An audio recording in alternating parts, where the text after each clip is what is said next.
Net interessant, ek wil dit nog net skielik doen. Maar ek net het 'n ding geluister oor iemand wat die eenheidsleer aanvat. En dit gaan oor, ek weet nie hoe doen mense die 3 eenheid oor eenheid en al daai goedies. En dan ruk hulle die goed so uit vermaaldheid. Ek luister wat die ou sê, sy het gesê ek moet luister na haar. Weet julle, dit is scary. Ek wil sê, ek kan nie eens al die woorde onthou nie, as jy glo in die woord wat sê, ons is 'n enige Here. Maar vir ons daar is jy eintlik al van die pad af. Want jy moet glo wat hulle glo. En dan het hy kom valse goed wat hy vertel, wat ons glo, en dan wat hy glo is alleen reg, want die meerderheid glo dit. So, toe dog ek nogal, dit is so gevaarlik. Want wat hulle doen is, eerste instansie, in my opinie, en in elk geval, hoe ek geleer is, as iemand die Here Jesus ken en hom dien, dan val jy nie uit persoon aan. Daar is verskil. Mense verskil. Maar as jy nie die decency het om iemand te ag in sy verskil en gaan kyk hoekom verskil en presies waar verskil, maar baie kere is die verskil nie so groot nie. Dan mis jy die punt. Want wat doen jy dan? Veral oor moeilike topics. En ek meen ons sê dit nou die dag behandel. Daar sê daai woord, ek kan nie onthou nie, maar hy praat van, jy moet dit kan insien. Toe sê ek van, die probleem is, wat gebeur as jy dit nie kan insien? Soos die skrif sê, jy moet dit kan insien. So dit is nie net vir enige beskoring nie. Jy moet bietjie kan dink, jy moet bietjie kan navors, en jy moet bietjie fokus. Want as jy dit nie doen nie, dan gaan jy ons nou dadelik sê, maar ek stem nie saam met jou nie, of ek stem nie saam met jou nie. Die ding is, ek dink wat daai ouens party goed mis, is dat hulle wil goed, hulle is 'n beheer en hulle kan dit verduidelik, hulle kan dit verklaar. Hy kan nie, omdat hy nie God se grootheid kan sy kop onder kry nie, sien hy dit as verkeerd. Want ek wil nie sê hy is te dom nie, dis nie die woord nie, maar hy is te, ek bedoel, hy het nie daai vermoë om God se grootheid hulle wil in beheer wees van dit, jy verstaan wat ek bedoel. Hy wil dit verklaar, en nou kan hy dit nie doen nie, en daarom kies hy maar hierdie ander pad, wat hy kan verduidelik. Die groot ding is, ek weet nie of ek dit genoem het al nie, dit hang af van wat se verwysingsraamwerk wil jy opsit. Want as jy jouself beperk, dan gaan jy God se hele woord lees uit dit. Jy kan gaan kyk, ek het dit al baie in my lewe gesien, veral met dominees, pastore, predikante, of wat ook al leiers van gemeentes, gaan kyk bietjie, laat praat met hy oor sy lering. Dan sal julle sien, nie almal, maar die meerderheid, leer jou God se woord uit, vanuit sy agtergrond uit. Nie van wat hy self gebestudeer het in die woord uit. So ek sê, nie almal nie. Daar's verseker mense wat God se woord leer, en dan sien hy goeders, en dan laat hy die woord aanvaar. Maar ek het gesien, baie mense sal jou dieselfde storie vertel, want dis wat hy geleer is. En onthou jy dat ek vir julle gesê, dis wat baie keer gevaarlik is, vat nou soos die kinderdoop, want ek kom uit dit. Die prentjie wat jy geleer is, wat jy in die sondagskool geleer is. En daai prentjie, vir albei kinders, stiek vas. En as jy regtig die woord vat, jy blaai dit deur, en jy leer dit, en jy lees dit, en jy vat die woord, vergeet van enige kerkdenominasie, enige een. van net die woord, dan besef jy, ja maar, eintlik mis ons 'n punt. Maar omdat daai aanvanklike prentjie half in jou kinderwese vasgelê is, sit dit in jou kop. En nie net dit nie, dis oorgedra in tradisie. Tradisies is oorgedra. Ja. Ek moet doen. En ons doen dit so want almal het dit so gedoen. Ek moet doen so. En baie dit is tradisioneel. Wat ek vanmiddag net gesê het, ek meen, jou core belief moet altyd vas wees. Ek meen, wie is jou verlosser en hoe het hy jou verlos en jou redder? Dit moet vas wees, dit moet nooit, dit nie kan skuif.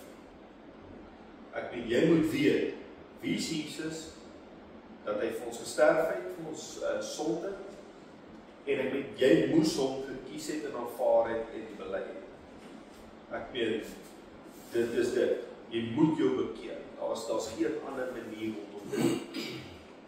Dit mag nooit verander nie, ek het onthou jy dat ek vir genoem van Paulus wat sê, as enige iemand, insluitende ons, of engele, 'n ander evangelie bring as wat julle gehoor het, dan moet julle dit nie glo nie.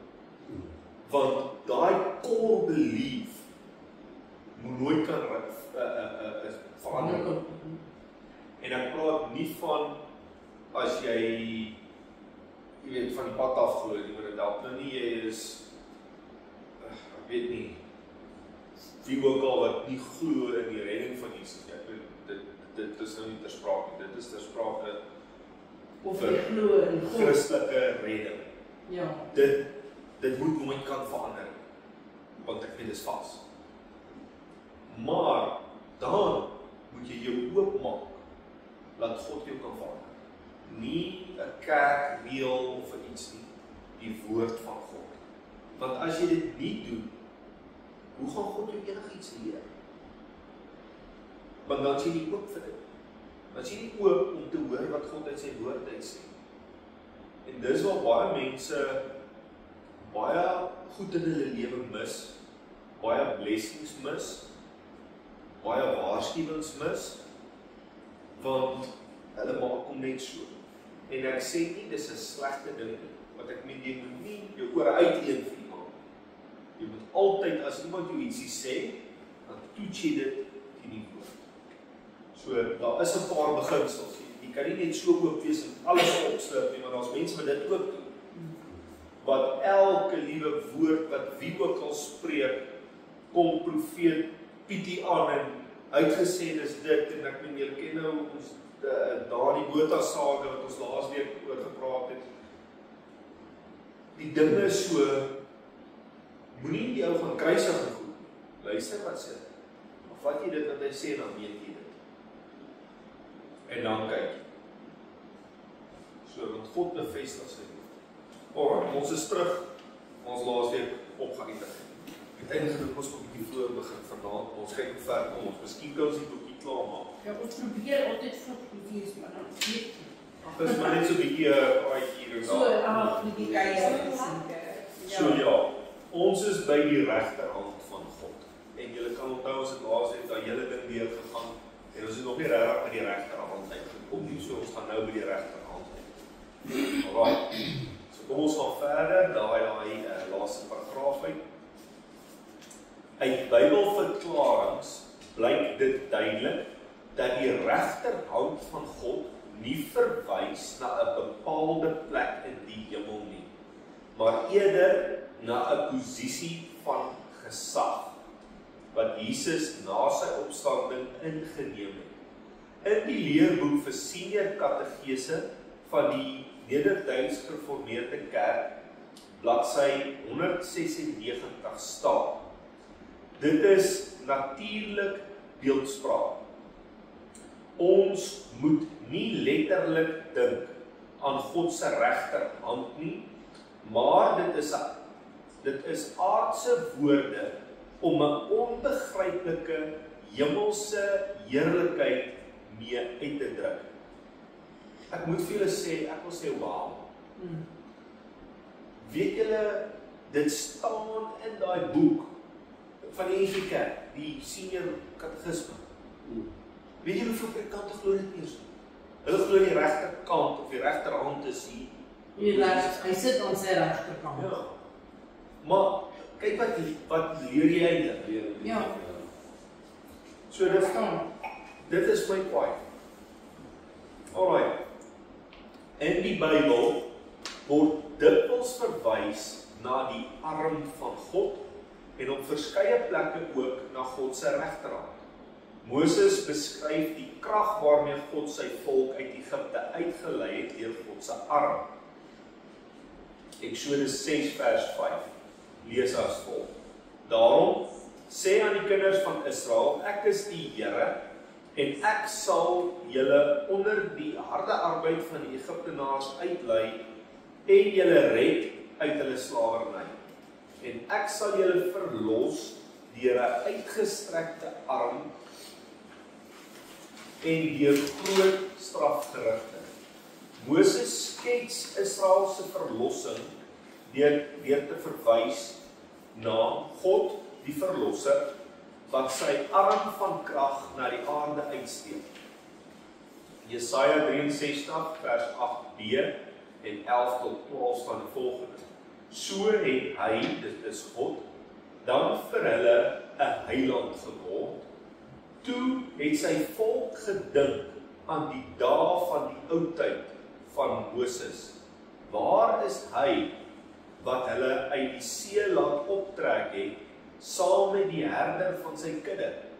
Waar is hy wat sy Heilige Gees in hulle midde gegee het, wat sy heerlike arm en aan sy krag laat trek het aan die regterhand van Moses, wat die waters voor hulle uitgekloof het om vir hom 'n ewige naam te maak? Ek moet sê, wow, ek het ooit die skrif gelees. Dit seker al gelees, maar dit onthou.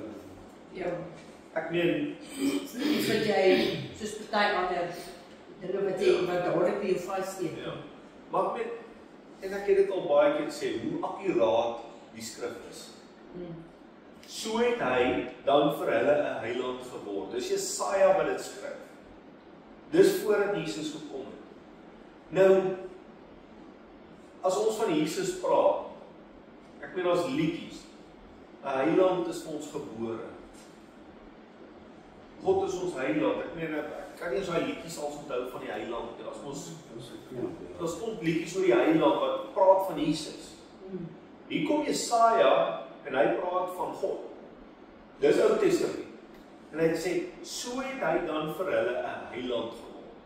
Heiland beteken verlosser. Toe hy aan sy volk gedink het in die ou tyd van Moses, waar is hy wat hulle uit die see laat optrek het, saam met die herder van sy kudde? So, dink 'n bietjie aan, onthou hy praat van God wat sy volk uitgelei het, en Moses is die herder. In die Nuwe Testament, wie is ons herder?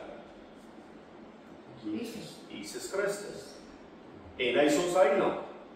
En hoor mooi, waar is hy wat sy Heilige Gees in hulle midde gegee het? Wat sy heerlike arm laat trek het aan die regterhand van Moses. Hierso sê hy, God se heerlike arm het hy laat trek aan Moses se regterhand. Nou ek wil sê, as jy nou wil tegnies oor die skrif wees, soos wat hulle nou verwys, dan gaan jy mekaar. Want ek meen, dan het God na Moses se regterhand gesit. Ja, is die roelers nou? Nee, maar dit dui op die krag, want toe Moses met sy regterhand daai see slaan, of die rots, of waar ook al, het daar goed gebeur. Was dit Moses se hand, of was dit God wat aan sy regterhand getrek? Dit is 'n redelike wesenverskil. Wat die water voor hulle gekloof het. Ek meen, dit is amazing. Al die goeders in die skrif. Hier sien ons dat God aan Moses se regterhand trek, wat daarop dui dat God die krag en sterkte was waarin Moses getrek het. Net soos ons dikwels na 'n persoon wat vir ons van groot hulp is verwys as ons regterhand. Ek dink ek het laasweek dit gesê, ek via jou verwys. So verklaar die Bybel dat God Moses se regterhand of sy hulp was waarin hy opgetree het. In Jesaja 40 vers 9 tot 10 profeteer die profeet: O Sion, verkondiger van 'n goeie boodskap, klim op 'n hoë berg. O Jerusalem, verkondiger van 'n goeie boodskap. Want net hier so vanaf, wat is die evangelie? Goeie boodskap. Goeie boodskap, die goeie nuus. Hierso sien jy dit weer. Hef jou stem op met mag. Hef dit op, wees nie bevrees nie. Sê aan die stede van Juda, hier is julle God. Kyk, die Here sal kom as 'n sterkte. En wie gaan eers? Die tweede persoon in die hemel. Nee. Sy arm sal heers. Selfde. So hy sê, luister hier. Sê jy vir Jerusalem, hier kom die goeie nuus, hier kom die evangelie. Verhef jou stem, sê vir Juda, kyk, hier is julle God, maar sy arm sal heers. So, wie is Jesus Christus anders as die arm van God? Dis amazing, hè? En dis hoekom, soos hy nog sê, mense sukkel om my prentjie. Ek dink vir baie mense is dit die eerste ding wat ek ook soos geïnterpreteer het, uitgevind het, as jy hoor regterhand, so noem vir dat ek dink eers hy sit aan die regterhand en dit is Die plek. ja, en hoe kan 'n mens seker dit command, wat noem 'n mens? Ja. Dis die eerste wat 'n mens kry daar uit, en as jy nou waarheid agter, dis eintlik heeltemal verkeerd. En dit maak nogal sin, onthou wat ek julle gesê het, as jy twee persone het, soos wat die mense in hulle kop dink, hier sit die Vader, hier is die Seun aan die regterkant, dan kan jy redeneer, as ek sê, God is 'n enige Here, dan kan dit nie sin maak nie, want dan in hulle kop sê hulle, as God dan nou net een is, en hy kom aarde toe, wie is dan daar? Maar hierdie skrif is uitdruklik. God sê ek kom, maar my arm gaan heers. So jy gaan die arm van God sien. Nie, die hemel is leeg nie, ek het dit al gesê. Want ek meen, as jy daai metodologie of teologie volg, dan sê dit, jy beperk God. Maar as jy kan verstaan, God kan in sy arm heers, sy krag in enige plek heers, sy gees vul die hele aarde, hy is onbeperk. Dan maak hier heeltemal sin. Dis nie 'n snaakse ding. Is amper nie eers iets wat jy hoef te verstaan nie, jy moet dit net glo. Ek meen, jy moet eintlik net sien wat hier so staan. Ja, jy moet dit net, Ek meen, maar ek wil nou net aansluit daarby, want dit is omdat daar, want in die geloofsbelijdenis sê jy, opgevaar het na die hemel en sit aan die regterhand van God. Nee, dis die woorde wat ek sê. So dadelik, ja, ek gaan ook sê, ek het dit ook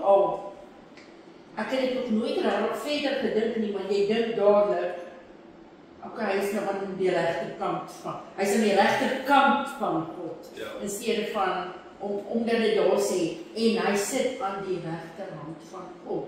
En ek dink nie dit is, totdat ek die ook jou logiese brein, het daai brein, ja, maar as jy dit gaan uitredeneer, dan maak dit nie eintlik sin. Maar as jy dit gaan bestudeer, en jy gaan kyk hierso sê hy, God van aarde toe kom alles, maar sy arm sal heers. Want dan moet jy die vraag vra, kyk, maar as God sy arm heers, wie was dan die arm op die aarde? So en dis wat ek sê, die skrif is so akkuraat. En ek het dit al vir julle gesê, as jy net een versie vat, jy bou jou teologie op een versie, jy probleem. Maar as jy, ek meen, kyk hier, ons was nou by Jesaja 63, nou is ons by Jesaja 40, en ek meen, daar so is 52, ek meen, ek weet nie, is al die ander vers wat ons al gedoen het nie, ek meen, daar is 'n Johannes, daar is 'n Jakobus, daar is 'n Exodus, so, jy verstaan, jy moet die hele skrif vat, en dan sien jy die prentjie wat hy vorm. Hoe die Here dit oral, dis wat ek net sê, die Here is dan baie slim. Slimmer as ons. Om die Bybel so te connect, en dit is wat vir my so... Verskillende mense, verskillende tye, en dit kom by mekaar. Alright, dan gaan hy verder en dan sê hy daar, kyk, sy loon is by hom, sy beloning is voor sy aangesig. Uit Jesaja 40, vers 3 tot 5 is dit duidelik, dat die arm van God, die krag van God is. Na Jesus, dat die arm van God, die krag van God, na Jesus Christus verwys, omdat ons hierin ook die profesie van Johannes die Doper vind. 'n Stem van een wat roep, berei in die woestyn die weg van die Here, maak gelyk in die wildernis 'n groot pad vir ons God. Elke dal moet opgevul en elke berg en heuwel klein gemaak word. En die heerlikheid van die Here sal geopenbaar word. En alle vlees tesame sal dit sien, want die mond van die Here het dit gespreek. En in Jesaja 52 vers 10 sê Jesaja dan, die Here het sy heilige arm ontbloot voor die oë van al die nasies, en al die eindes van die aarde sal sien die heil van ons God. Een hoofstuk verder, waarin Jesaja profeteer oor Jesus se lyding en kruisdood, dit is nou Jesaja 53, net een hoofstuk verder. Wie het geglo wat aan ons verkondig is, en aan wie is die arm van die Here geopenbaar? Tog het hy soos 'n loot voor sy aangesig opgesprei, en soos 'n wortel uit droë grond.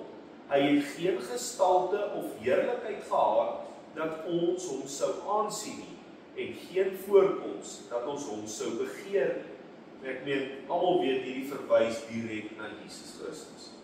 En ek meen, die vraag wat hy vra, aan wie is die arm van die Here geopenbaar? So, dit is duidelik. In al hierdie skrifte is die arm van God 'n verwysing na die Christus wat deur geboorte sou kom. Johannes 12, 37 en 38 verwys Johannes direk na die bogenoemde skrif. Dis nou Johannes wat nou terugverwys. Alhoewel hy so baie tekens voor hulle gedoen het, het hulle nie in hom geglo nie, sodat die woord van die profeet Jesaja vervul sou word wat hy gesê het, Here, wie het ons prediking geglo en aan wie is die arm van die Here geopenbaar?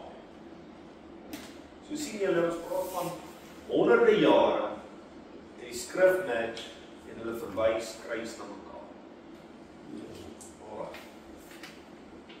God moes in Christus sy ewige krag kom openbaar om ons uit die hand van Satan en sy koninkryk te kom ruk.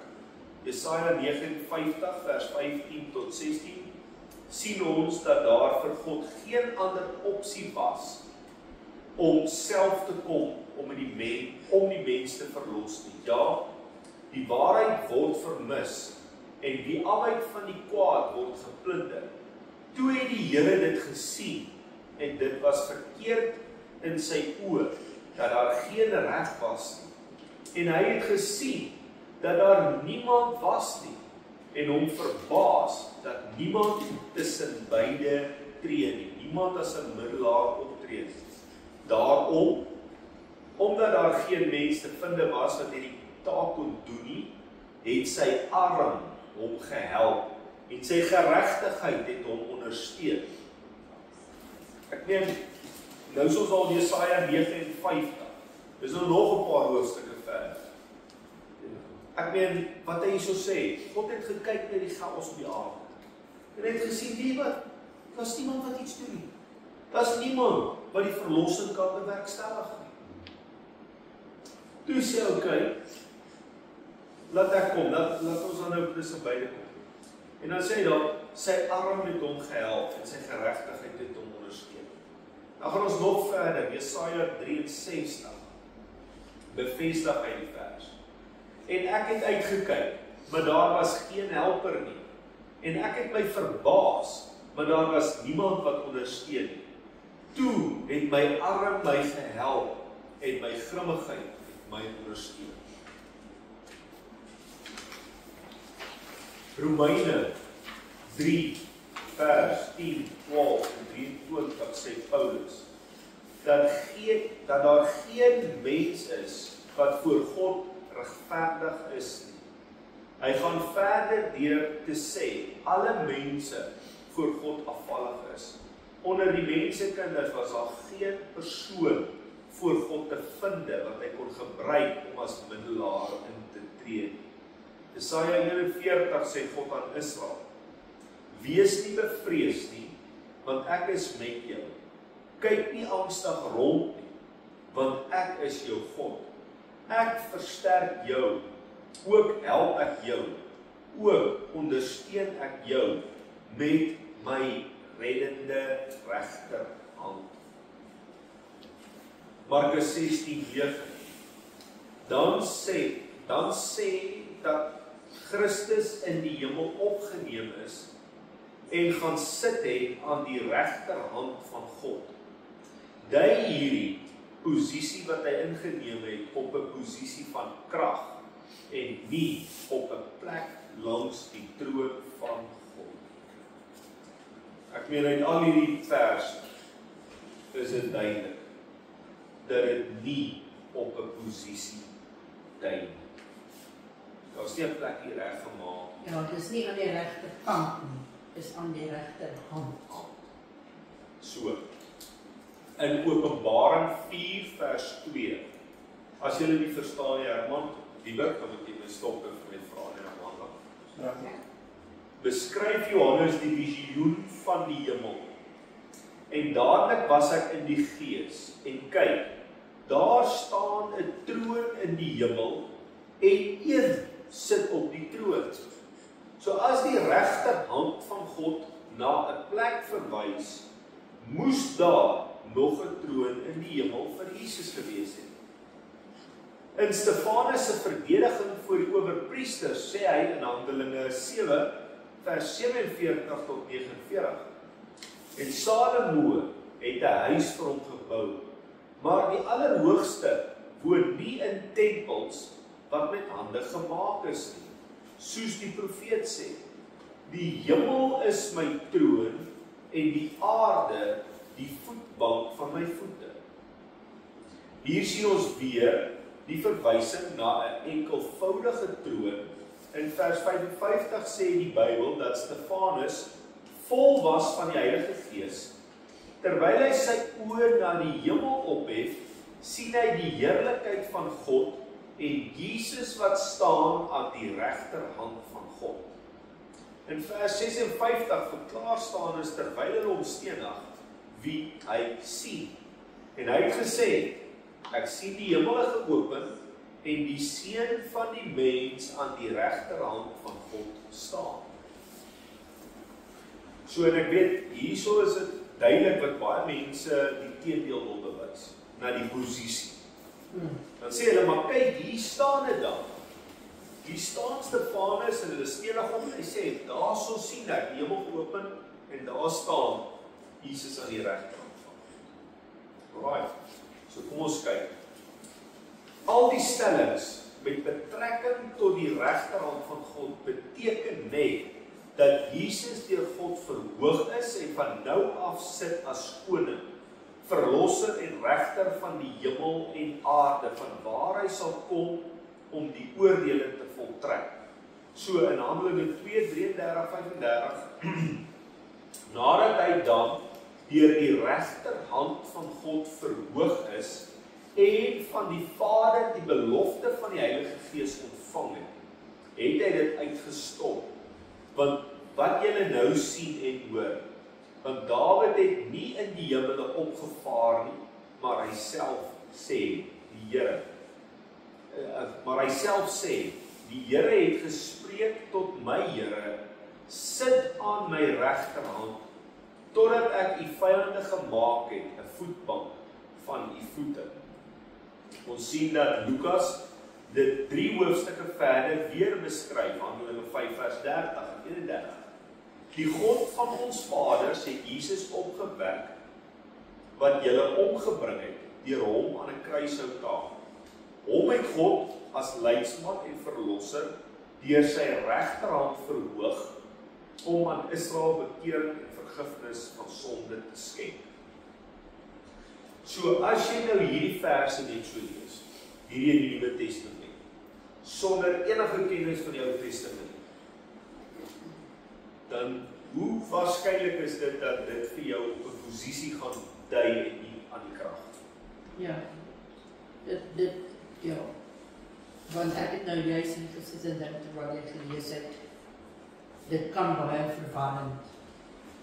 Nou, Precies. van dit wat jy vir iemand sê, en dit wat jy lees, kan 'n ou laat dink, maar dit is nie waar nie, dit moet dui op 'n posisie.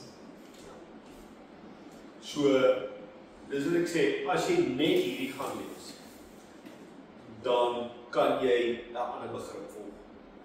Maar as jy kyk, van waar hy begin het, want die Bybel begin in Genesis, en hy gaan regdeur, dan word dit vervul, dan kry jy die Nuwe Testament. So as jy daai hele deel van, dan vorm dit aan 'n prentjie. Die stelling, sit aan die regterhand van God, kom van die Ou Testamentiese teks af in Psalm 110, vers 1 en 2. Die Here het tot my Here gespreek, sit aan my regterhand, totdat ek u vyande maak, 'n voetbank vir u voete. U magtige scepter sal die Here uitstrek uit Sion en sê, heers te midde van u vyande. Dit is 'n messiaanse profesie en verwys na die vernedering en verhoging van die Messias tot sy ewige troon van heerskappy. Ons haal graag 'n paar gesaghebbendes se verklaring van die teks aan. So kom ons kyk nou 'n bietjie na mense se kommentaar. Critical Commentary on the Bible. This psalm celebrates the exaltation of Christ to the throne of an eternal increasing kingdom. Matthew Henry Commentary on the Bible say Christ as our Redeemer executes the office of a prophet, of a priest and of a king, with reference both to his humiliation and his exaltation, and of each of these we have here an account. Sitting is a resting posture after his services and sufferings. He entered into rest. It is also a ruling posture. He sits as a king. Okay, nog 2 Engelse goedjies. My tong is so pragtig met die Engelse naam. Nieuw. Ja, hy is net daar so op die hoek, ekskuus. Agter die plantjie, agter die plant. Rechts of iets. Kijk, hoe is zo. Dat is het. Mommy, never off my tissue.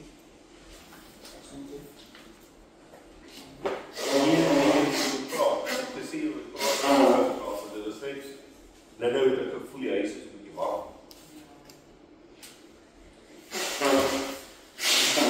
Ja, nee, hierdie Engels laat my nie eens opkoel. Jo. Nou, don't speak it deliciously. So, jy speel die oefen. Ja, party ander dan gaan hy goed. Maar as hy hierdie snaakse woorde so na mekaar sit dan Ja, dan... dis moeilik as jy issue. Dis moeilik om te issue.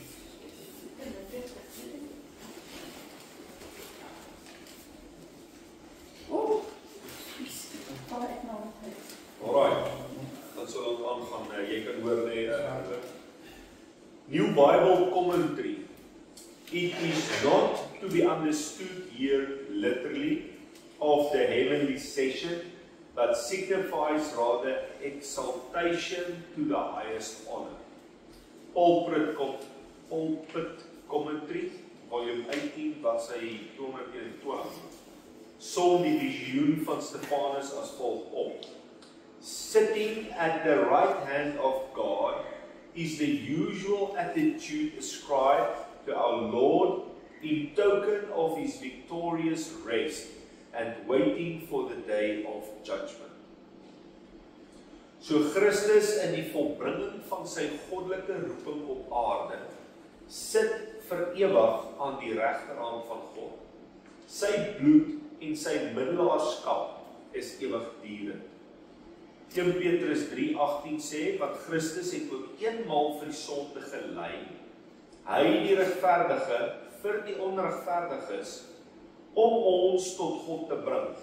Daarom sê Paulus in 1 Titus 2 vers 5, want daar is een God en een middelaar tussen God en die mens, Christus Jesus.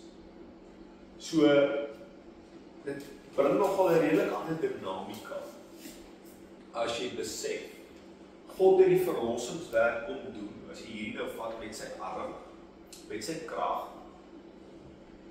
as Christus, wat mens moes word, om ons verlossing te kom bewerkstellig. Dan maak hy hierdie stelling in Titus, daar is een God en een middelaar, tussen God en die mens. Dan verwys hy na die mens, Christus Jesus. Alright. Excuse ons het dus Timotheus, 1 Timotheus 2 vers 5. Nie Titus. Het ek gesê Titus? Alright, excuse. Maar net hoor op die vers waar is, of jou boek in ons boek verstaan. Nee, dit is Timotheus, sorry. My woord verkeerd gelees. Nee, ek maak net sien. Ons moet vir YouTube ook sê, dit is nie Titus nie, spreekfout nie. Timotheus, is dat nie? Sorry, ek het 'n rowwe dag gehad, lyk my oë sien hier oor. Gelukkig is Timotheus in Afrikaans. Ja. Ek weet nie, die MS opereer geword. Ja. Mense sal wat soek dan, as hulle sê, hier jou jok, maar hy is van die pad af. Ja, die versie dit glad nie aan. Ja. Ek kan nie glo dit is. Dit is eintlik nou interessant dat Tannie dit nou doen. Want weet Tannie waar dink ek nou? Onthou julle toe ons het dit behandel met die dooplesing en reg deur die goeters oor die 11 apostels wat bygewees het elke keer as Jesus die opdrag gee. Toe sê ek vir julle, toe Petrus dan op die dag van Pinkster dan nou uitroep en sê, julle moet julle bekeer en dis wat julle moet doen. Toe sê ons Matteus 28:19, so opdrag van Jesus verskil van die uitvoering van die opdrag van wat Petrus doen. Toe sê ek vir julle, dis interessant, want as Petrus aan 'n fout gemaak het, sou die ander getuies om die reg help het. En hier is eintlik nou 'n bevestiging, ek meen hier lees ek verkeerd. Maar dan sien ek lees verkeerd, dan sê maar okay, dis 'n fout. So eintlik is hierdie 'n praktiese voorbeeld van wat ons in die woord sien. Die enigste ding is Petrus het nie 'n fout gemaak. Soos wat ek nou hier gemaak het, maar daarso sien jy, as hy 'n fout sou maak, sou die ander getuies van sê, luister hier so ver. Jy maak nou droog, jy het verkeerd gelees dan. Ja, dis nie. En ek weet, kyk nou hierso, dit is 'n normale ding. Ja. Jy het net die vers verkeerd gehad. Jy het dan nie dit wat dit gesê het. Ja, want ek bedoel, ek het verkeerd gelees hier en ek's reg help. So as Petrus 'n fout gemaak het, sou hulle seker hom reghelp. Ja. So dit is net vir my nou kwaai dat hierdie Tom sommer nou in die praktyk nou uit. So dit is nou net vir my kwaai gewees. Ja. Dis alright, maar dit was nou 'n paar lesings terug. Julle kan dit op YouTube gaan soek. Goed. Okay. Hiermee sê Paulus nie dat Jesus langs God staan en alles wat ons bid letterlik eers aan die Vader oordra. Sy middelaarskap is afgehandel toe hy as 'n mens die volle som van ons sonde in sy vlees gedra het. Van toe af is hy en sal hy vir altyd middelaar wees, omdat hy die mens deur sy bloed op Golgotha met God eenmaal en vir altyd versoen het. Die middelaarskap verwys na die werk van versoening, eerder as na die posisie in die hemel. Sy vlees was die voorhangsel wat agter God homself moes kom verberg. En daarom skeer die voorhangsel toe hy op Golgotha uitroep, dit is volbring. Net so sy bloed 'n ewige verlossing teweeggebring het, is Jesus as seun van die mens vir ewig middelaar. Geen mens kan tot God gaan sonder sy voorspraak en sy offer wat hy reeds volmaak afgehandel het. Paulus bevestig dit met sy woorde in 2 Korintiërs 5 vers 16. Ons ken dus van nou af niemand meer na die vlees nie. En al het ons ook Christus na die vlees geken, nou ken ons hom tog nie meer so nie. So na Jesus se hemelvaart het hy vir ewig as koning, as God en koning op sy troon gaan sit. So Jesus verduidelik dit so aan sy disippels. Johannes 16:22. Julle het dan ook nou droefheid, maar ek sal julle weer sien. En julle hart sal bly word, en niemand neem julle blydskap van julle weg. By die geleentheid was die disippels ontstel toe Jesus met hulle praat oor sy kruisiging, sy woorde dat hy van hulle af weggeneem was vir hulle ontstellende nuus. Dan troos Jesus hulle met die woorde, maar ek sal julle weer sien. Hier verwys Jesus na die tydperk na sy opstanding uit die dode. Maar let nou op na sy woorde in vers 23, 25 en 28. En daardie dag, met ander na sy opstanding as hy verheerlik is, sal julle my niks vra nie. Voorwaar, ek sê vir julle, alles wat julle die Vader sal vra in my naam, sal hy julle gee. Hierdie dinge het ek deur gelykenisse tot julle gespreek, maar daar kom 'n uur wanneer ek nie meer deur gelykenisse tot julle sal spreek nie, maar julle openlik van die Vader sal vertel.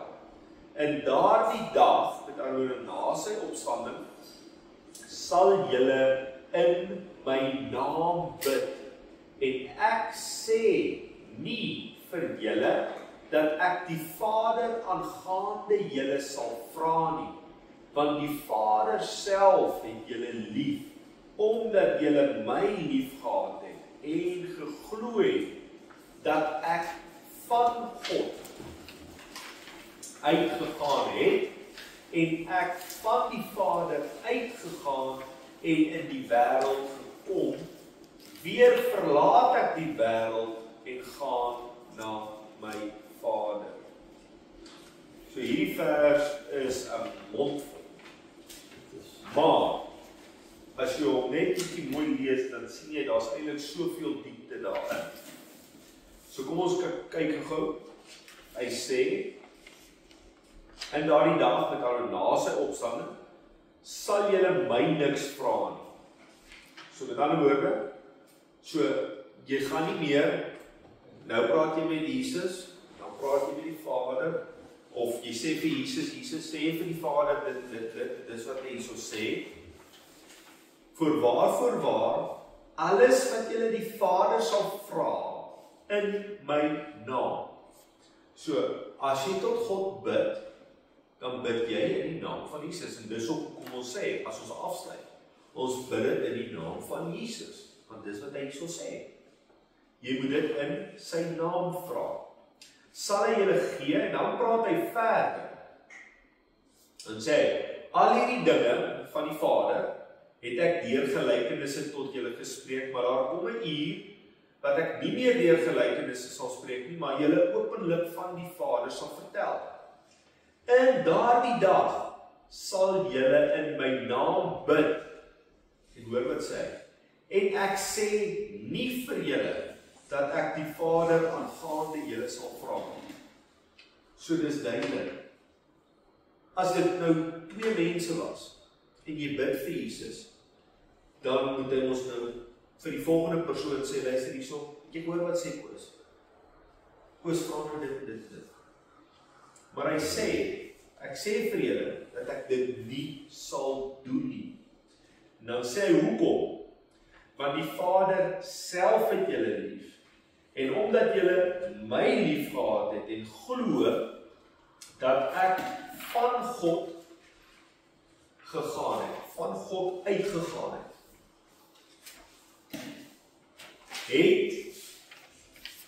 ek van die Vader uitgegaan. So, ek het van God uitgegaan, ek het van die Vader uitgegaan, en in die wêreld gekom. Ek verlaat die wêreld, en gaan na my Vader. So, dit is 'n bietjie moeilik. My sou sê hy het van die Vader uitgegaan. So, waar moes hy dan nou gewees het? So as hy 'n tweede mens was, dan kon hy nie van hom uitgegaan het, want die woorde match dan. En dit is ook vir my snaaks om te sê, ek het van God uitgegaan. En net daarna sê ek het van die Vader uitgegaan. En dan sê ek gaan terug na die Vader. So as jy hierdie lees in terme van die arm, is dit nie 'n probleem. Ek meen, sy arm is geopenbaar. Ek het van die Vader uitgegaan, dan gaan die arm in hy heers. Nou gaan hy weer terug. Maar as dit 'n tweede afsonderlike persoon is, het jy 'n bietjie 'n probleem. Want as hy van hom uitgegaan het, van waaraf het hy uitgegaan? Die stelling van, hy gaan weer terug na hom toe, dit kan jy redeneer, ok, hy terug gaan daar sit. Maar hoe verklaar jy die, ek het van hom uitgegaan? Alright. Maar as jy verstaan, uit die konteks van die arm wat ons gelees het, nou gaan hy weer terug na die arm toe, na die regterhand. Verstaan julle? Dit klink asof ons almal 'n bietjie diep dink. Dis wat ek sê, dit is, dis nie eintlik iets wat jy, dis nie goed wat jy kan verklaar. Dis wat jy kan nie God hoe goed dit uitgeredeneer het, daai goddelike plan van hom is ons brein is klein om daai grootheid van God. Ja. In hierdie skrif sien ons dat Jesus praat van die tyd van die aflegging van sy menslike natuur en waar hy na 33 jaar sy arm van krag wat op die aarde ontbloot was na sy boesem terugtrek. Die apostel Johannes sê in Johannes 1 vers 18, niemand het God ooit gesien, die eniggebore seun wat in die boesem van die Vader is, die het hom verklaar. Nou ek moet sê, as jy nou hierdie vers vir 'n geskoolde persoon leer wat nou alles siening het, dan trap hy klein. gesweer. Want ek meen hierso verklaar hy vir jou die antwoord. Want hy sê, niemand het ooit God gesien. Nou as ek vir julle sê, Stefanus het ons nou gelees, hy sê, ek sien dan die Vader en die Seun aan die regterhand. So hy sê, hy sien hom.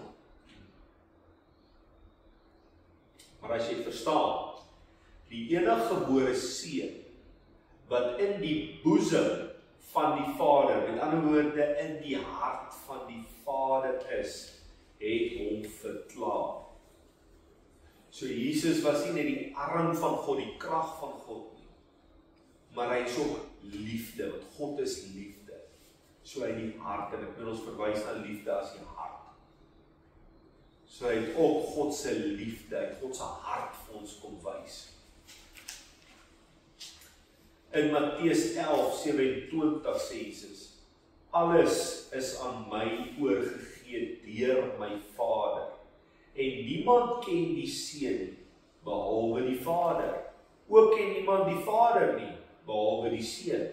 En elkeen aan wie die Seun dit wil openbaar. So weer eens, ons het nou van daai insien en hierso praat ons van openbaring. En ek meen, as jy die vers dan so lees, en dis nogal kwaai, want hy sê, niemand ken die Seun nie behalwe die Vader. Niemand ken die Vader nie behalwe die Seun. Maar dan sê hy, en elkeen aan wie die Seun wil openbaar.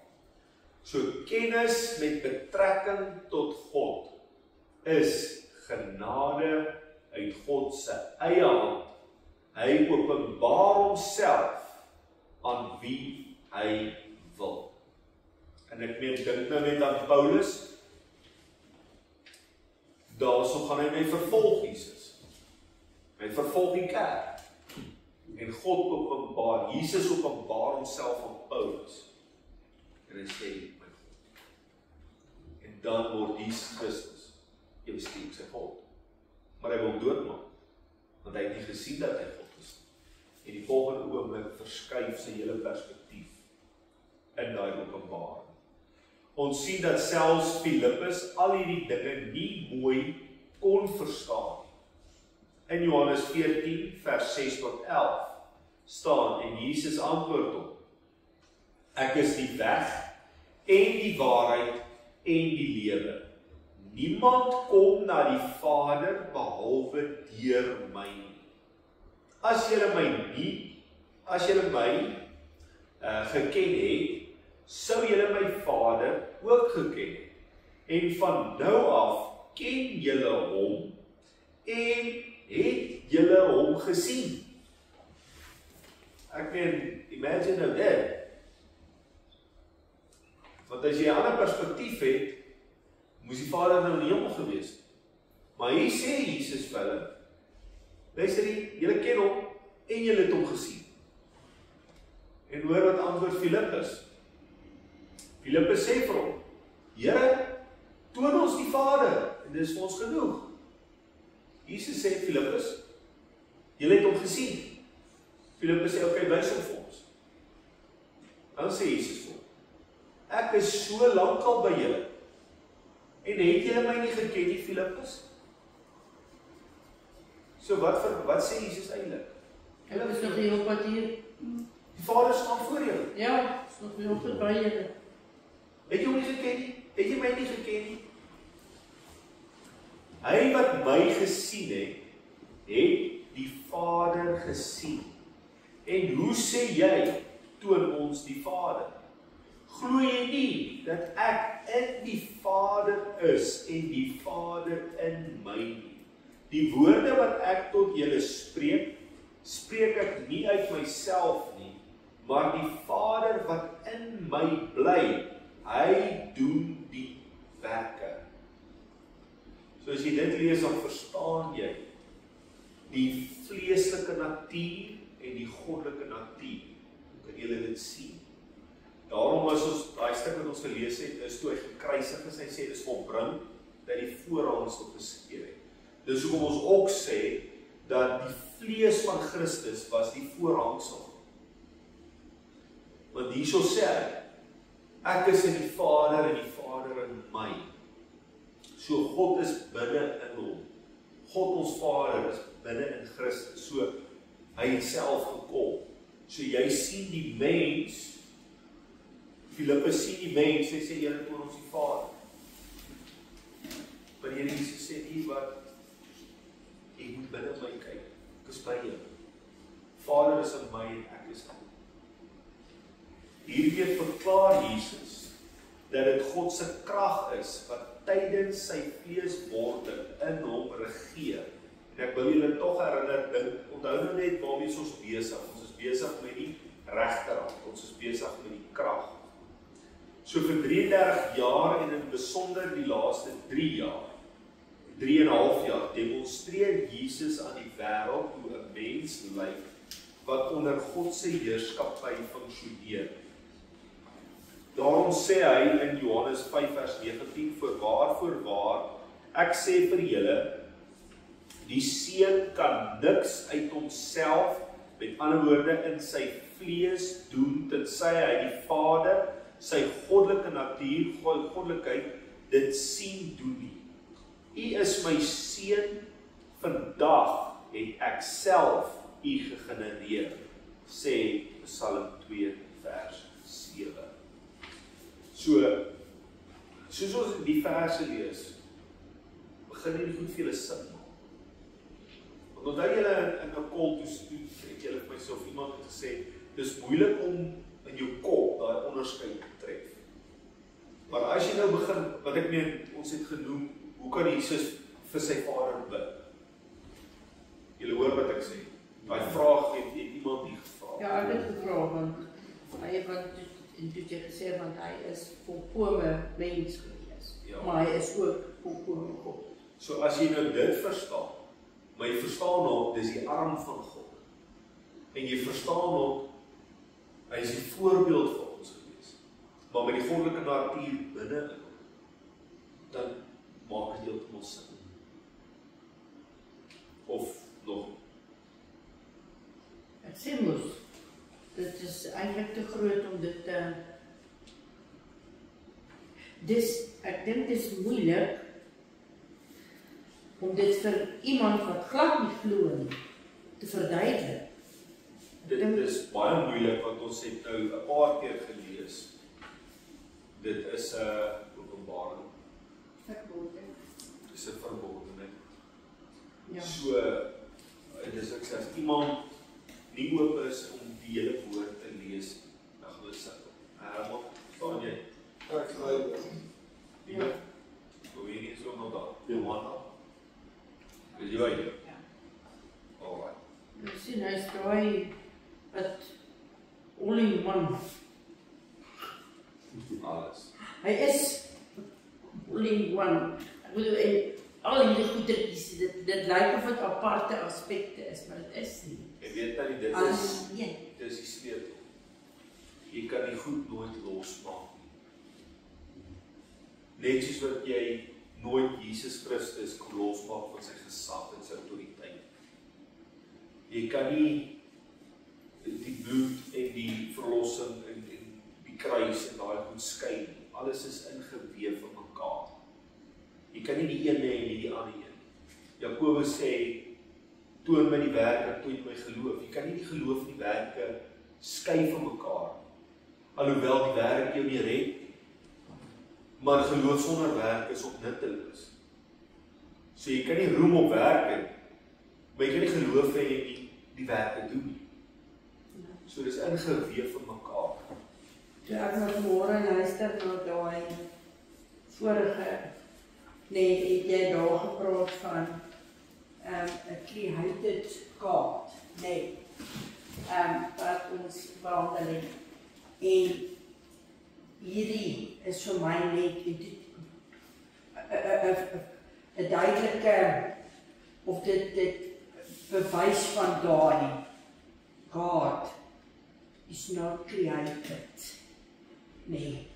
God, wat jy daar gesê, die oomblik as God gemaak is, dan is dit 'n afgod.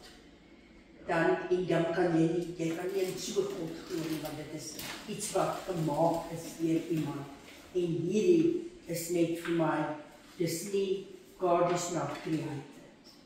Is nie, Hy is oor alles. ja, hy was, hy is, hy sal wees. Jy moet my sê, as julle moe graag, dan moet ons maar 3 dele doen, of gaan ons probeer druk en kyk of ons slaap. So paar plaas nie. Is dat nog 9 uur? Okay, ons kom tot 9 uur toe. Alright, ons kyk. Ons kyk En hoe ver stond dan moet jy weer. Maar dan sal ons weer burpees doen. Alright, ons gaan aan. Vir 33 en 'n halwe jaar moes die seun van die mens, alhoewel hy ook seun van God is, die troon van God nader, net soos enige ander mens. En daarom roep hy uit toe sy vlees op Golgotha sterwe. My God, waarom het U my verlaat? Matteus 26:47.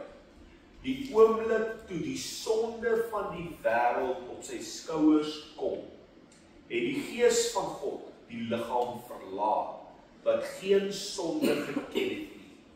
So Jesus beleef in hierdie oomblik presies wat Adam beleef het, toe hy voor God gesondig het, met die verskil, dat die dood Jesus nie kon vashou nie. Handelinge 2:24 staan dit. Hy moes die voorbeeld stel om as mens gedurig in verhouding met sy hemelse Vader te staan. Daarom getuig sy lewe van 'n lewe gekenmerk deur gebed. As Jesus in Markus 13:32 na die volëinding van die wêreld verwys en sê dat selfs die Seun nie die dag en die uur ken nie, verwys hy na sy stand as 'n menseseun. Ek wil net hierso nog, verstaan julle hierdie, dis nogal regtig kwaai, baie mense sê ja, maar hulle kan dit nie verklaar nie, want hierso sê Jesus dan hy weet nie, maar die Vader alleen weet. Maar die stelling wat hy so maak, is as mens, as vlees en bloed, weet hy. So geen vlees en bloed weet wanneer die koms van die Here is. So dit maak 'n radikale verskil. En net 'n ander ding wat ek wil vir julle sê, baie interessant. Hy noem hierdie so dat hy sê dat in daai oomblik het hy beleef wat Adam beleef het toe die sonde van die wêreld kom neerkom. So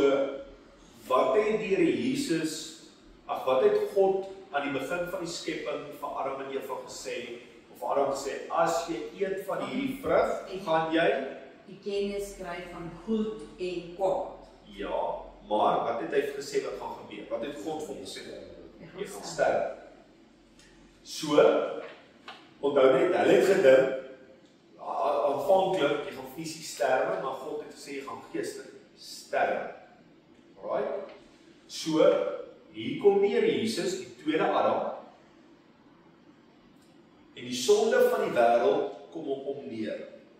Onthou, Adam het gesondig, en hy het geestelik gesterf. So hier kom die sonde van die wêreld op die lam van God neer. Alright. Maar hy het nie gesondig.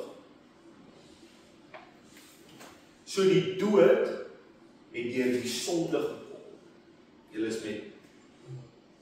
Hier kom die dood deur die sonde van die wêreld op hom neer. Maar hy het nie sonde nie. So kan hy sterf. Daarom sê hy die dood oorwin, want die dood kon nie aan hom vashou nie. Hy kon hom nie vasgryp. En daarom het hy opgestaan uit die dood. Want die dood kon hom nie vashou nie. Want deur die sonde kom die dood. Maar hy was Sonder sonde. Die sonde van die wêreld het op hom neergekom. So hy moes sterf. So hier kom die dood, wat deur die sonde kom. maar die dood kan nie vashou nie. Dis nou nogal baie. Ja, daai van dood, waar is jou angel? Net so. Daar is nog 'n kwaaie oor dit as jy bietjie verder gaan. Alright, so dit is nou die hele lesing oor die Here Jesus in die Godheid. Nou gaan ons kyk na die Heilige Gees in die Godheid. Tot nou toe het ons gesien dat God die ewige Gees is wat homself aan die mens geopenbaar het as 'n enige Here. Hierdie enige waaragtige God het gekies om die verlore mens met homself te versoen in een persoon, die Here Jesus Christus, wat die woord is wat vlees geword het. So Jesus Christus is dus niemand anders as God wat homself in die gestalte van 'n menseseun aan ons geopenbaar het, nie Immanuel. Dit ken julle nou al natuurlik op. Omdat die sonde deur 'n mens in die wêreld ingekom het, moes God dit weer deur 'n mens wegneem. Hierdie ken julle nou al, dis ons recap. Hierdie verlossingsplan was by God bekend voor die grondlegging van die wêreld af. Dit ken julle ook, Genesis 3:15. Hy het vir homself 'n liggaam voorberei waarin hy met sy Heilige Gees kom woon het. Dit was hierdie seun wat vir ons gebore is, wat die seun van God as ook die seun van die mens genoem is, omdat hy God se natuur en ook 'n menslike natuur gehad het. Bogenoemde feite mag tot die vraag lei, waar pas die Heilige Gees in die Godheid in? Ons het reeds gesien dat Johannes 4:24 die verklaring maak dat God Gees is. Onthou julle, ek het dit laasweek vir julle dat ons dit lees.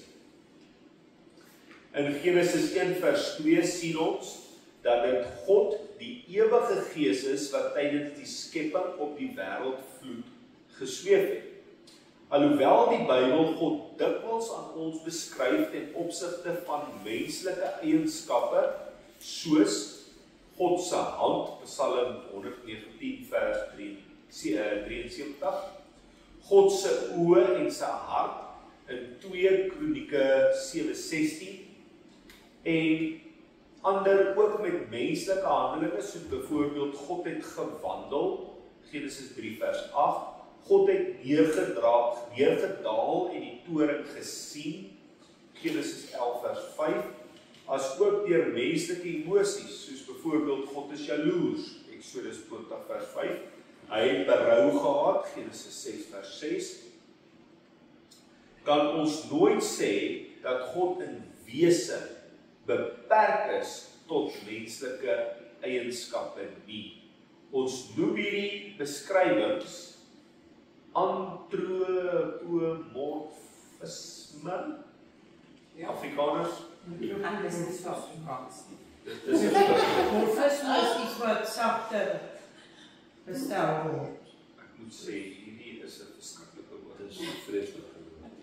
Hier staan dit wat beteken eienskappe en hoedanigheid waarin God homself aan ons bekendstel. Okay, daar weet ons nou almal, baie dankie Tannie, dat jy baie slim, wat antropomorfisme is. Alright, dit is die toeskrywings van menslike hoedanighede aan nie-menslike wesens nie. Interessant, almal van ons was klein, ek weet nie, vir al die moderne kindertjies, ek weet nie, Herman, jy daar nog onder daai kategorie geval. Ja. Al hierdie kinderstories, dan praat die hond en die kat, en almal praat, en hulle dink, en hulle voel, en hulle doen allerlei menslike goeders. Is dit so die werklike lewe? Nee. Nou ja, dit is die naaste waar ek seker nou aan kan kom. Morfologie. Is dit nou Tom en Jerry? Daar sy erfman daar, kan jy hom nou. Ja. Jy was ook 'n kind gewees. Maar soos daai ene wat in die hotel is, toe bel hy na die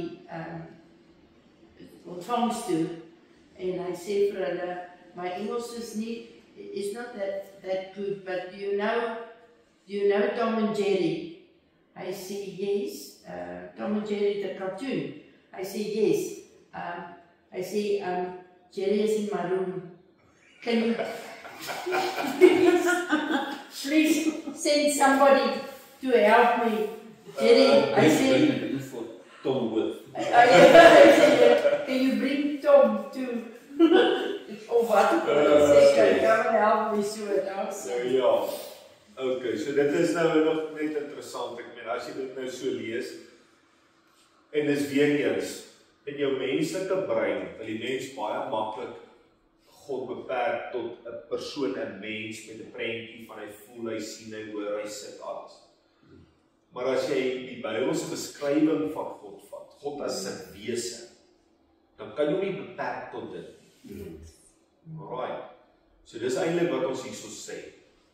So in die volgende skrifte is dit duidelik dat ons God nooit kan beperk tot die eienskappe van 'n mens. Die Handelinge 7:49 sê, die hemel is my troon en die aarde die voetbank van my voete. So in 1 Konings 8:27 sê hy, maar sou God werklik op die aarde woon?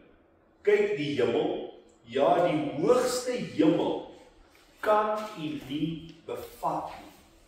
Hoeveel minder hierdie huis wat ek gebou het. Wat hy hierso sê is, hier sê die Here, die hemel is my troon en die aarde die voetbank van my voete. So gaan jy nou God beperk dat hy sit in die hemel en sy voete is op die aarde. Ons kan. Dit is 'n wat die Bybel sê om God se grootheid te beskryf, om sy almag te beskryf. Want ek meen dan sê die volgende vers, die hoogste hemel kan my nie bevat. So in die beperktheid van die skepping in die hoogste hemel, God is nog groter as dit. So ons moet altyd verstaan soos die skrif lees. Ons kan nie God inperk in sy wese nie. Ek meen hy is onbeperk. Hy is uncreated, soos ons nou kan nie genoem het.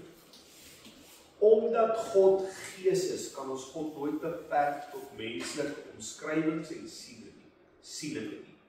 Jesaja 46 vers 5 sê, by wie wil julle my vergelyk en my net so maak en my gelykstel, dat ons eenders kan wees.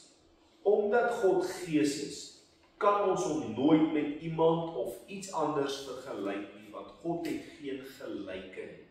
So, jy kan nie in jou kop 'n prentjie maak nie, maar daar is nie so 'n prentjie beskikbaar nie, as ek dit so kan uitdruk. Ons het reeds gesien dat God gees is, maar ons moet ook weet dat God heilig is. 1 Petrus 1:16, omdat daar geskrywe is, wees heilig, want ek is heilig. So, julle kan seker nou die somme maak. As Johannes 4 vers 4 sê, God is gees, en die wat hom aanbid, moet hom in gees en waarheid aanbid, en dan sê Petrus hierso, daar's geskrywe, wees heilig, want ek is heilig. So as God gees is, en God is heilig, so God kan heilige gees wees. Of God is heilig. Hy is. So ja, daarom moet ons ook heilige lewe. As God dan gees is en God is heilig, is dit logies dat God self ook die heilige gees is. Job 33 vers 4 staan, die gees van God het my geskape en die asem van die Almagtige maak my lewend. Hierdie vers stem ooreen met Genesis 1 vers 2, waar gesê word dat God die hele skepping deur sy gees geskep het. Efesiërs 4 vers 4 tot 6. Dit is een liggaam en een gees, soos julle ook geroep is in een hoop van julle roeping. Een Here, een geloof, een doop, een God en Vader van almal, wat oor almal en deur almal en in julle almal is. Ek wil amper sê as jy daai vers nou mooi lees en ontleed, dan som dit nou nogal eintlik die hele spektrum op. Net so verklaar 2 Korintiërs 3:17 en 18. Die Here is die Gees, en waar die Gees van die Here is, daar is vryheid. En terwyl ons almal met 'n onbedekte gesig, soos in 'n spieël die heerlikheid van die Here aanskou, word ons van gedaante verander na dieselfde beeld, van heerlikheid tot heerlikheid, as deur die Here wat die Gees is. Daar is dit nog duidelik. So, wat sien jy as jy na God kyk? Jy sien sy heerlikheid. Praat hy met 'n onbedekte gesig in 'n spieël. En dan moet jy verander word na dieselfde beeld van heerlikheid. En dan eindig hy dit deur te sê, deur die Here wat die Gees is. In Matteus 3 vers 13 tot 16 vind ons die gebeure van Jesus se doop. By hierdie geleentheid sien ons hoe die hemele met eens oopgaan en die Heilige Gees in die gedaante van 'n duif op Jesus neerddaal. Terwyl daar 'n stem uit die hemel praat wat sê, dit is my geliefde seun in wie ek 'n welbehae het. Hierdie gebeurtenis word as volg beskryf. Matteus 3 vers 16 en 17. En nadat Jesus gedoop was, het hy dadelik uit die water opgeklim en met eens gaan die hemele vir hom oop en hy sien die Gees van God soos 'n duif neerdaal en op hom kom. En daar kom 'n stem uit die hemel wat sê, dit is my geliefde seun in wie ek 'n welbehae het. Alright, let wel op die enkelvoudige beskrywing. Hierdie is die letterlike vervulling van Jesaja 11 vers 1 en 2. Maar daar sal 'n takkie uitsprei uit die stomp van Isaïe, verwysende na Jesus uit die geslag van Dawid as 'n mens. En 'n loot uit sy wortel sal vrugte dra en op hom, met ander woorde, die seun van Dawid, sal die Gees van die Here rus, die Gees van wysheid en verstand, die Gees van raad en sterkte, die Gees van kennis, van vrees van die Here. So die Gees wat op Jesus neerdaal, is die Gees van 'n lewende God, die skepper van die hemel en die aarde.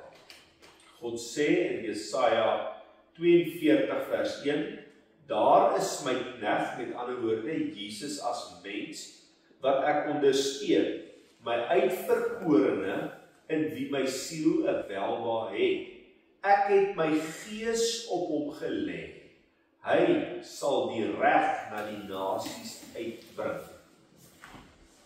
Want in daai gedeelte is dit baie duidelik dat baie mense sê, sien jy, hier's al die persone bymekaar. Want jy kry die stem uit die hemel, jy kry die Gees soos 'n duif, en jy kry Jesus wat gedoop is. Alright. Maar as jy bietjie verder lees, en jy lees na die profesie, jy verstaan dat Jesus as 'n mens aarde toe kom, moes kom. God moes sy Gees binne in hom sit, om as mens, sodat God self nie kan wees. En jy verstaan dat hy 'n voorbeeld vir ons moet wees, in sy vleeslike hoedanigheid, en hy moes met ons vereenselwig, dan maak dit nie, dan sit 100% dat die Gees van God op hom neerdaal, want ons moet dan maar die Heilige Gees ontvang. Maar ek meen, ons is dan 'n gees. Ons is 'n gees wat in 'n liggaam woon. Maar ons het sy Gees nodig. Verstaan julle? So het Jesus vir ons kom demonstreer hoe gehoorsaamheid lyk. En die Heilige Gees en die stem wat uit die hemel kom, was bevestiging vir sy gehoorsaamheid. Net soos ons die Heilige Gees moet ontvang, het hy die Heilige Gees Ja. ontvang. So hy het nie nou 2 geeste binne hom gehad nie. Ja, want ek dink nou die hele tyd vanaf my kom sit en ons skrif wat sê, en ons is na die beeld van God geskape. En ek dink ons is een mens. Ons is siel, gees en liggaam, maar ons is een identiteit. En onthou net een ding, en dit is my baie interessant, want ek weet ons lees baie verse. Hy praat van daar waar die Gees van die Here is. So, dit is nie, as jy dit nou wil omskryf, jy sien 3 geeste hier. Dis een gees, maar dit vervul verskillende funksies. Net soos wat die stem in die hemel kan praat, want sy arm is op die aarde. Sy arm heers. So, dit is heeltemal Net so van my as 'n duif, die duif en die stem en die hand, almal dieselfde. Ja, alright. omdat hy nie beperk is tot is een iets en een ding en een plek. As jy dit hoef, moet ons stop of moet ons klaarmaak? Ons is nog besig met die regterhand van God en dit is hierdie laaste gedeelte wat ons gaan behandel. So ek moet sê, hierdie was my tot dusver 'n baie kwaai lesing. En dit is baie teologie en baie skrifte en ons moet kophou, maar dit is eintlik 'n amazing. Ek dink ons het laas hier ook gesê. Kom ons kyk. In Johannes 3:34 getuig Johannes die Doper, want hy wat God gestuur het, spreek die woorde van God, want God gee hom die Gees nie met mate nie. In Johannes 1, 29 tot 33, getuig hy verder.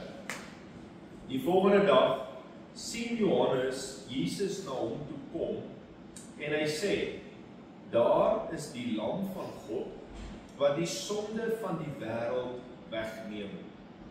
Volgens Genesis 3 vers 15, dit is hy van wie ek gesê het, na my kom 'n man wat voor my geword het, want hy was eerder as ek, en ek het hom nie geken nie, maar dat hy aan Israel geopenbaar sou word.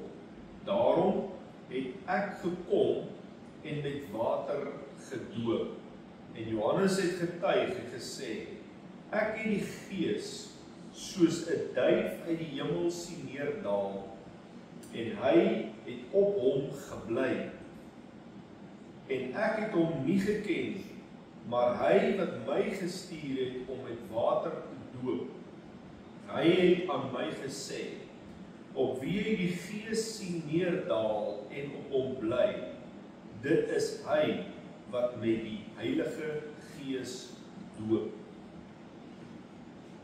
So hier sien ons dat God sy Gees in en op Christus gelê het, en dat hy deur Jesus wat die versoening tussen God en die mens kom bewerk het, weer sy Heilige Gees op die mens gaan uitstort. Daarom sê Galasiërs 4 vers 4 en 6, maar toe die volheid van die tyd gekom het, het God sy seun uitgestuur, gebore uit 'n vrou, gebore onder die wet, om die wat onder die wet was, los te koop, sodat ons die aanneming tot kinders kan ontvang. En omdat julle kinders is, het God die Gees van sy seun, dieselfde Heilige Gees wat in die seun was, in julle harte uitgestuur, en hy roep, Abba, Vader.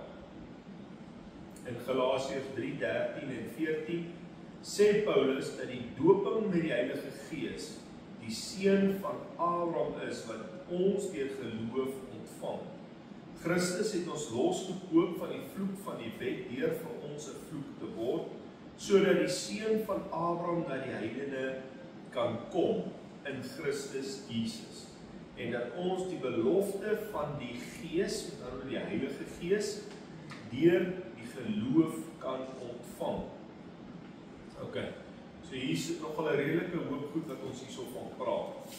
So ons praat van die Heilige Gees, ons praat van dat God sê dat hy die Heilige Gees gegee, of wat Jesus die Heilige Gees ontvang het, sonder mate, en dan sien ons dat Johannes sê, alright, die een op wie die Heilige Gees sien neerdal, dit is hy wat gekom het om ons te verlos, en dan gaan ons verder deur, interessant, omdat julle kinders is, het God die Gees van sy seun. So, die Gees van sy seun en die Heilige Gees en die Heilige Gees van God is alles een en dieselfde Gees. Alright?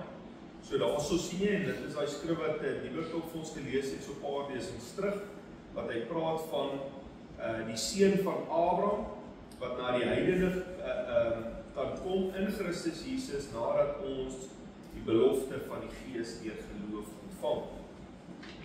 Alright.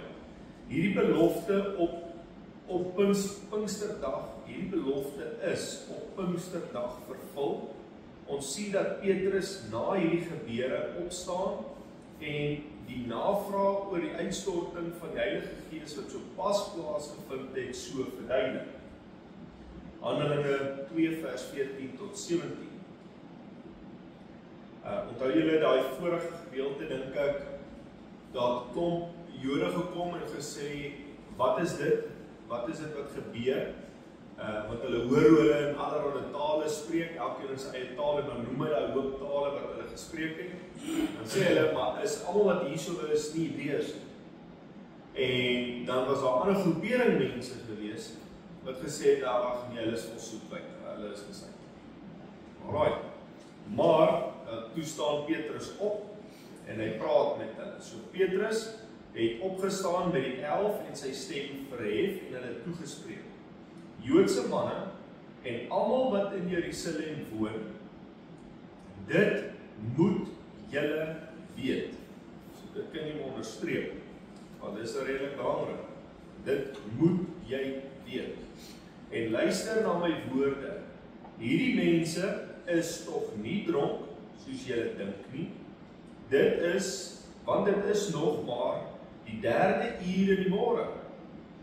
Maar dit is wat deur die profeet Joël gespreek is.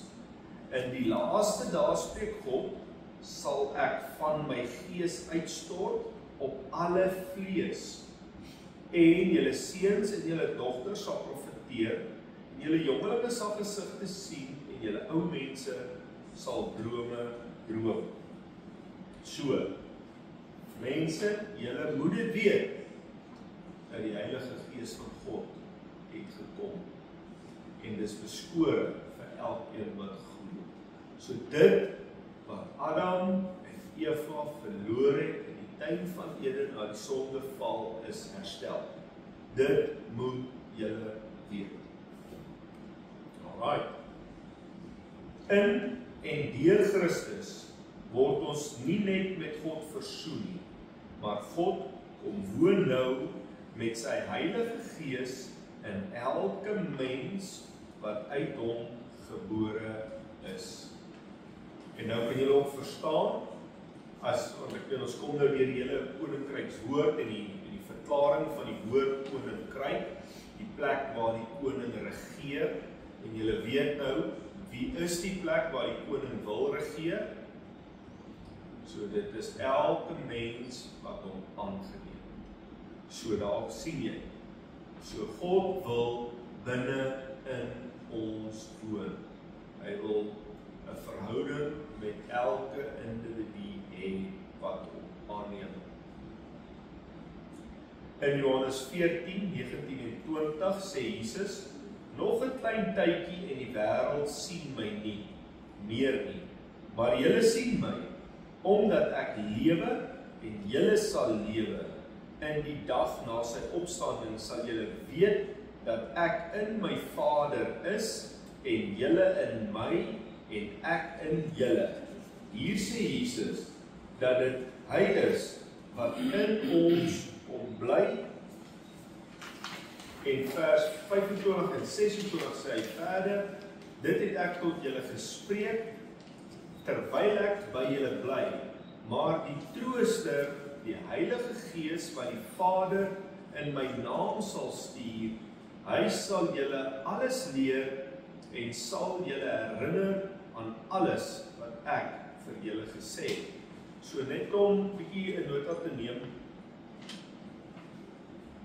As jy sien, in hierdie gedeelte sê Jesus dat na sy opstanding sal julle weet dat hy in die Vader is, die Vader in hom, en julle in my, en ek in julle. So, waarop het neerkom? En dis waar as jy nou in 3 verskillende identiteite glo, wie woon in jou? Is daar 3 wat in jou woon? Is daar 1 wat in jou woon? Is daar 2 wat in jou woon? Hoeveel geeste woon in jou? Wie woon almal in jou? Want hierso sê Jesus, hy woon in ons. En ek meen net in die verder vers, so sê hy gaan die Trooster stuur, die Heilige Gees, en hy sal in jou bly, en hy sal jou leer en jou herinner alles wat jy moet weet. Behalwe as dit dieselfde Gees is. Een en dieselfde Gees. Right. Hier sê Jesus dat die Vader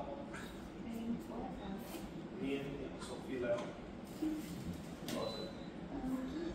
Nee, start. Nee, verstaan julle twee skuif al nader aan mekaar. Alright. Hier sê Jesus dat die Vader die Trooster is die Heilige Gees sal stuur.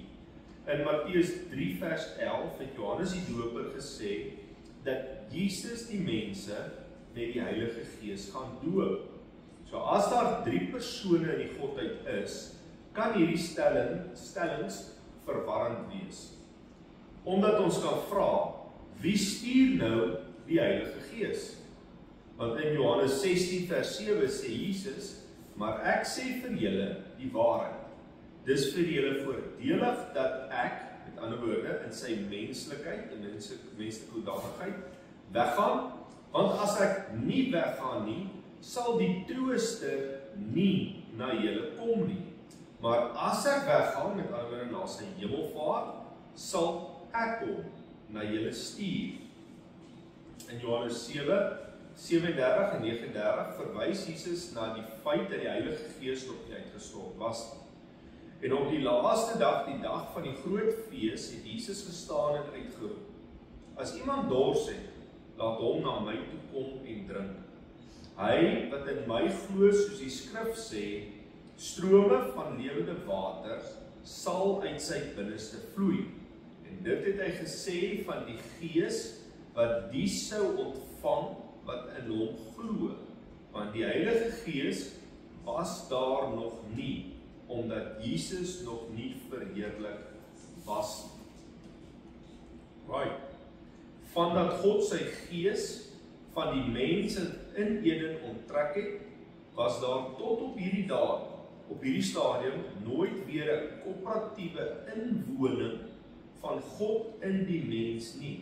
God het wel sy Gees op individue uitgestort om die weg te baan vir die koms van Christus in wie hierdie taak vervul sou word. Jesus moes eers sy aardse liggaam aflê alvorens hy in die kerk sy tweede liggaam kom woon. Het julle vrae tot hier? Dit klink eintlik moeilik, maar dit is eintlik heel eenvoudig. Dit is maar net as jy vat hoe hy dit bepaal. Want sy Gees wil in die liggaam woon. Ons sê ons is die liggaam van Christus. En ek meen as die volheid van sy Gees in Christus was, dis hoekom hy die stelling maak, ek moet eers weggaan sodat ek die Gees na julle kan stuur. So dis hoe my daai transisie sê. Dit sê nie die Gees was beperk net tot sy liggaam nie. Want ek meen op 'n kol in sy bediening blaas hy op sy disippels en hy sê ontvang die Heilige Gees. So dit was nie net dat dit toegesluit was nie, maar die korporatiewe inwoning van die Gees was daar nog nie. Hy moes eers verheerlik word. Alright, so dis bietjie tegnies, maar dit is eintlik nie so moeilik.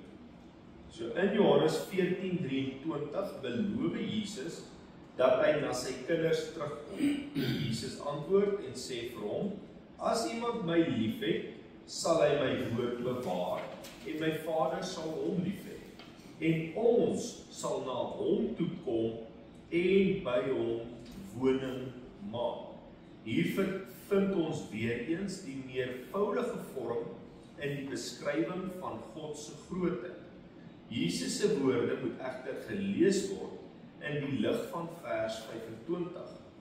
Dit het ek tot julle gespreek, terwyl ek by julle bly. Sy disippels het God leer ken in en deur Christus Jesus. Op hierdie stadium is hy nog nie verheerlik en praat hy uit die perspektief van seun van die mens. As Jesus sê ons sal na hom toe kom en by hom woning maak, sê hy dat die volheid en krag van God wat in God is en wat hulle in hom gesien en leer ken het, tot volle verwesenliking in hulle lewe sal kom, wanneer die Heilige Gees in en oor hulle sal kom. Net soos God se Gees in Jesus Christus gewoon het, toe hy op aarde was, so het God se Gees ook op die dag van Pinkster na die mens teruggekeer. In Christus word die voorhangsel, die vlees geskeur, en daarom kan elke mens wat hom tot God bekeer deur die bloed van die ewige lam weer in God se direkte teenwoordigheid instap. Die hele verlossingsplan is op Pinkster vervul, toe God sy kinders gedoop het met die krag uit die hoogte om weer eens in hulle harte woning te kom maak. Daarom sê Kolossense 1:19, want dit het die Vader behaag dat in hom, dit is in Jesus, die ganse volheid sou woon. En in Kolossense 2:9 word die ganse volheid beskryf. Want in hom, dis in Jesus, woon al die volheid van die Godheid liggaamlik. Dit is nogal 'n baie vers van. En vers 10 sê, en julle, met ander woorde, ons as mens, het die volheid in hom, wat die hoof is van alle owerheid en mag. Die volheid van God se Godheid is in en deur Jesus aan ons geopenbaar. Hy is die volheid van God. Johannes sê in 1 Johannes 4 vers 12 en 13, niemand het God ooit aanskou nie. As ons mekaar liefhet, bly God in ons en het sy liefde in ons volmaak geword.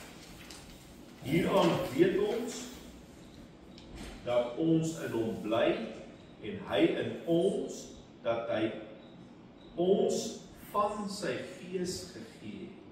Dit is duidelik dat die Gees van God en die Heilige Gees en die Gees van Christus een en dieselfde Gees is, want God is Gees.